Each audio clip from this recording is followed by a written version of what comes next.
Part 2 of Life is Sweet at Kumansenu. The next day, Saturday, was a busy one, and after further promising Meji that she would tell no one he was about, Bola went off to market. Meji took Asi for a long walk through a deserted path and up into the hills. She was delighted. They climbed high until they could see the village below in front of them, and the sea in the distance, and the boats with their wide white sails. Soon the sun had passed its zenith and was halfway toward the west. Asi had eaten all the food, the dried fish and the flat tapioca pancakes and the oranges.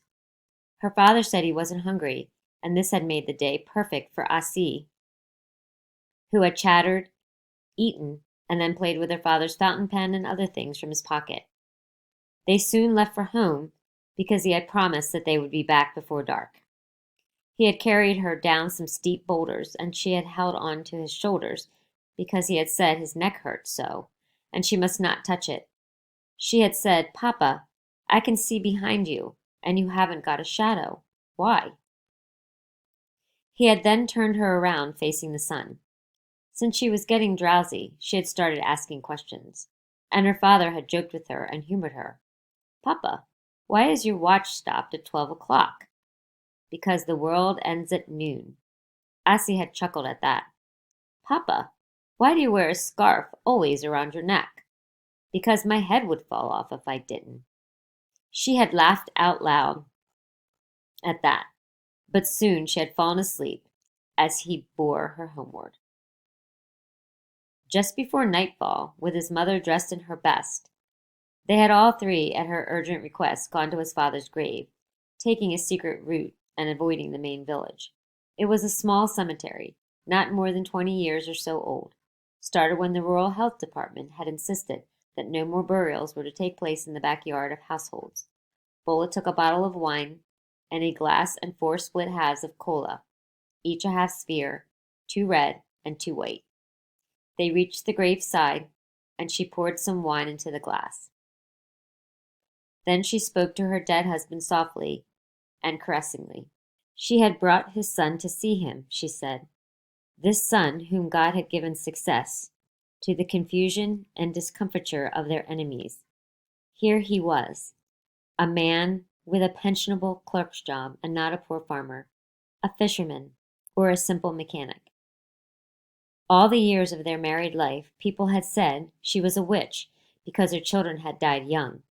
But this boy of theirs had shown that she was a good woman. Let her husband answer her now, to show that he was listening. She threw the 4 kola nuts up into the air, and they fell onto the grave. 3 fell with the flat face upward, and 1 with its flat face downward.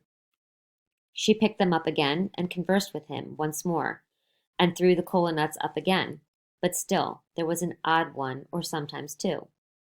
They did not fall with all 4 faces up, or with all 4 faces down, to show that he was listening and was pleased. She spoke endearingly. She cajoled. She spoke severely. But all to no avail. She then asked Meji to perform. He crouched by the graveside and whispered.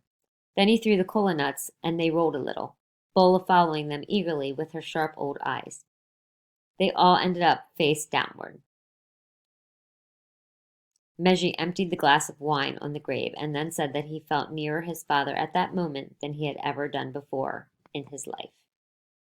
It was sundown, and they all three went back silently home in the short twilight.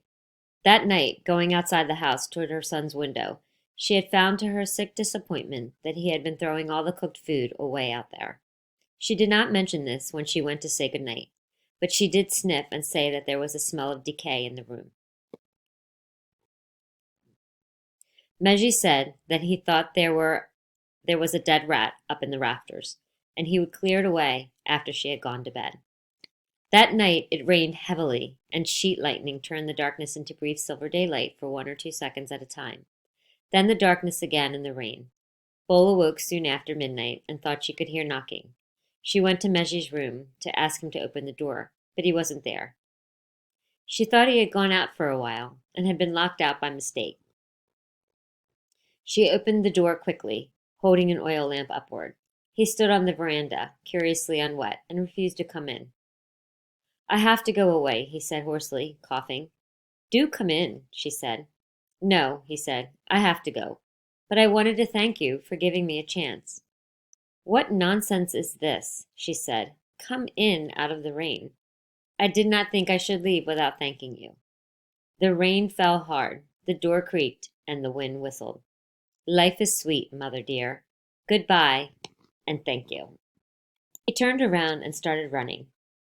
There was a sudden diffuse flash of silent lightning, and she saw that the yard was empty. She went back heavily and fell into a restless sleep.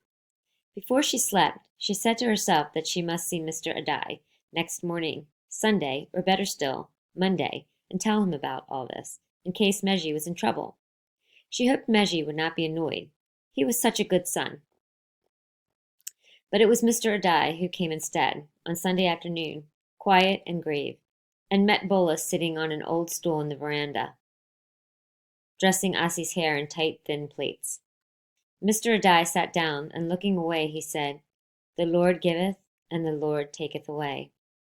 Soon half the village was sitting around the veranda and in the yard. But I tell you, he was here on Friday, and left Sunday morning, Bola said. He couldn't have died on Friday. Bola had just recovered from a fainting fit after being told of her son's death in town. His wife, Asi's mother, had come with the news, bringing some of his property. She said Meji had died instantly at noon on Friday, and had been buried on Saturday at sundown. They would have brought him to Kumansenu for burial. He had always wished that, but they could not do so in time, as bodies do not last more than a day in the hot season, and there were no trucks available for hire. He was here. He was here, Bola said, rubbing her forehead and weeping. Asi sat by quietly.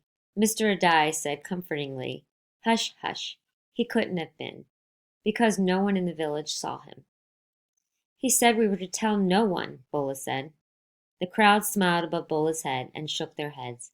Poor woman, someone said. She is beside herself with grief. He died on Friday, Mrs. Meji repeated, crying. He was in the office, and he pulled up the window to look out and call the messenger. Then the sash broke, the window fell, broke his neck, and the sharp edge almost cut his head off. They say he died at once. My papa had a scarf around his neck, Asi shouted suddenly. Hush, said the crowd.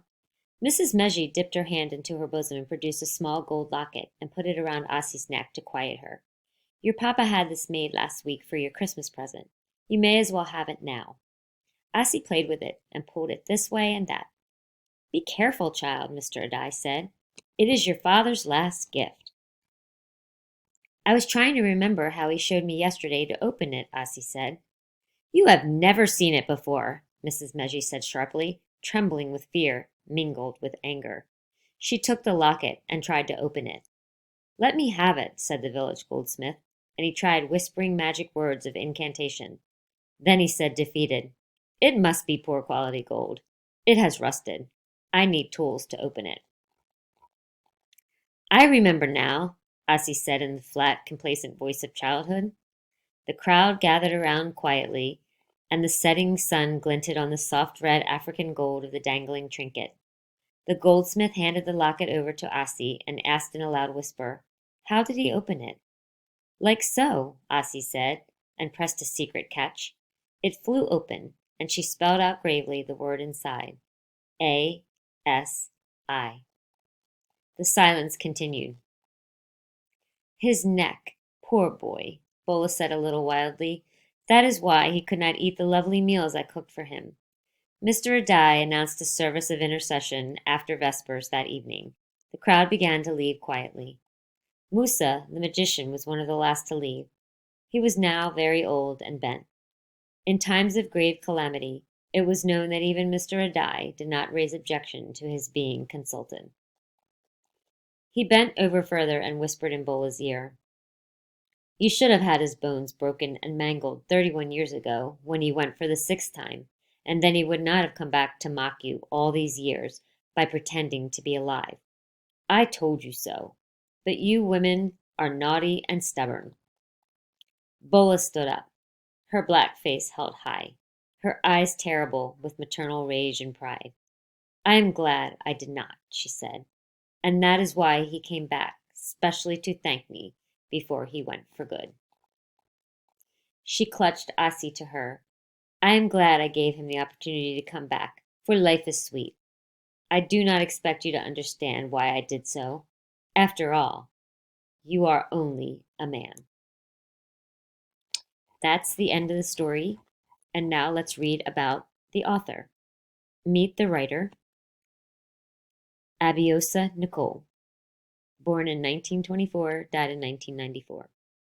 Was born in Sierra Leone, a small country in Western Africa. He was educated in Sierra Leone and Nigeria and later at Cambridge University in England, where he did research in biochemistry. When he returned to Africa in the 1960s, Nicole decided to write about his own people because most of those who wrote about us seldom gave any nobility to their African characters. His poems and stories are usually set in rural villages, where he felt the true heart and spirit of Africa survive. In this story, the real Africa is found in the indomitable, life-affirming character of the old woman Bola. And there was a little short passage that gave us some information on West Africa and the spirit world.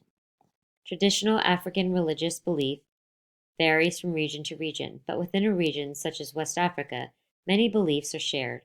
For example, the Yoruba, Akan, and Ibu worship the Supreme Being, revere their ancestors, and believe in the existence of powerful spirits. One spirit, the Abiku, is thought to be able to enter a woman's womb, masquerade as her child, and return to the spirit world shortly after birth, leaving the woman with a dead baby. The mother is urged to mark the body of her dead child so she can recognize the spirit if it comes back. Many West Africans also recognize the aid of helpful spirits. For instance, family members who have died recently are seen as guardian spirits who stay near the family and are interested in earthly affairs. Family members place food or drink on their relatives' graves to give thanks for guidance received in dreams or visions.